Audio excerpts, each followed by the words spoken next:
মিনাসান কনিচিওয়া।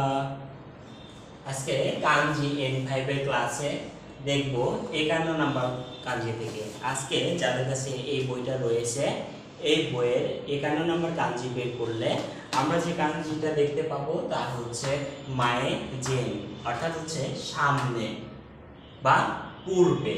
মায়ে জেন উশিরো আতো গো কো, উশিরো আতো গো কো, এটা হচ্ছে পিছনের কাঞ্জি, পিছনে।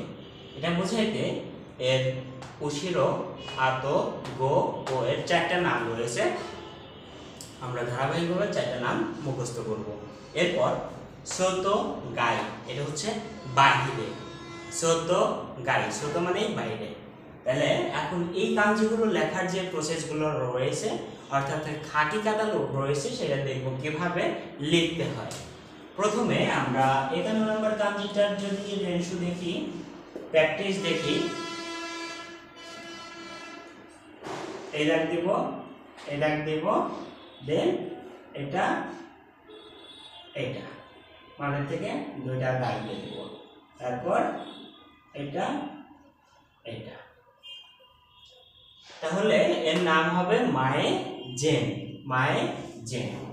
এরপর 52 নম্বর কাঞ্জিতে দেখব কিভাবে দেখাতে হবে। প্রথমে এই স্টকটা দিব, ছোট করে একটা স্টক, তারপর এই স্টকটা দিব, এটা নামায় নিয়ে আসবো। এরপর যে স্টকগুলো রয়েছে তা ধারাবাহিকভাবে এভাবে দিতে থাকবো। এরপর এই স্টেপ পর্যন্ত আসার পর দিয়ে দিতে হবে শত গাই, শত গাই। আমরা যদি আরেকবার দেখি, কারণ লেখার প্রসেসটা একটু জটিল।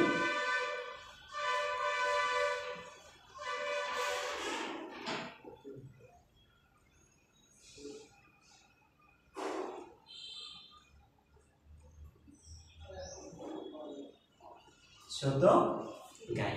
এরপর 3 নম্বর অর্থাৎ 53 নম্বর কাঞ্জিতে রয়েছে। এরপর 53 নম্বর কাঞ্জি কিভাবে করব, প্রথমে এটা একটা দিব, তারপর এটা একটা, এটা, তারপর এটা হয়ে যাবে দ্বিতীয় স্টক। তাহলে শত গাই, এটা হচ্ছে মায়ে জেন পূর্বের কাঞ্জি বা আগে। এটা উশিরো আতো গো কো, এটা হচ্ছে পিছনের কাঞ্জি। শত গাই, এটা হচ্ছে বাইরের কাঞ্জি। আজকে আমরা যদি এই কাঞ্জিগুলো প্র্যাকটিস করি, এর সাথে কিছু শব্দ রয়েছে, যে শব্দগুলো আমরা দেখতে পাচ্ছি মায়ে জেন দিয়ে, মেক্কা মায়ে, তারপর 3 দিন আগে মায়ে মানে পূর্বে, জেনহান প্রথম অর্ধেক। এরপর 52 নম্বর কাঞ্জিতে যে শব্দগুলো বানানো রয়েছে তা হচ্ছে আতো অর্থাৎ পরে, উশিরো পিছনে, জেনগো মানে পিছনে এবং সামনে, এই দুটো বোঝাইতে, সাইগো অর্থাৎ একেবারে শেষ বোঝায় যেটা, সাইগো।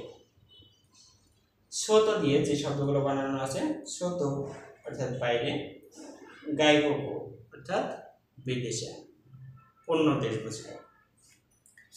এই ছিল আজকে কাঞ্জির ধারাবাহিকতা। এরপর থেকে আগামী ক্লাস থেকে আমাদের শুরু হবে পরবর্তী কাঞ্জির ধাপগুলো। এরপর এই কাঞ্জিগুলো শেষ হয়ে গেলে এরকম একটা ইয়মের রেনশু রয়েছে, আমরা এই ইয়মের রেনশুটা করব।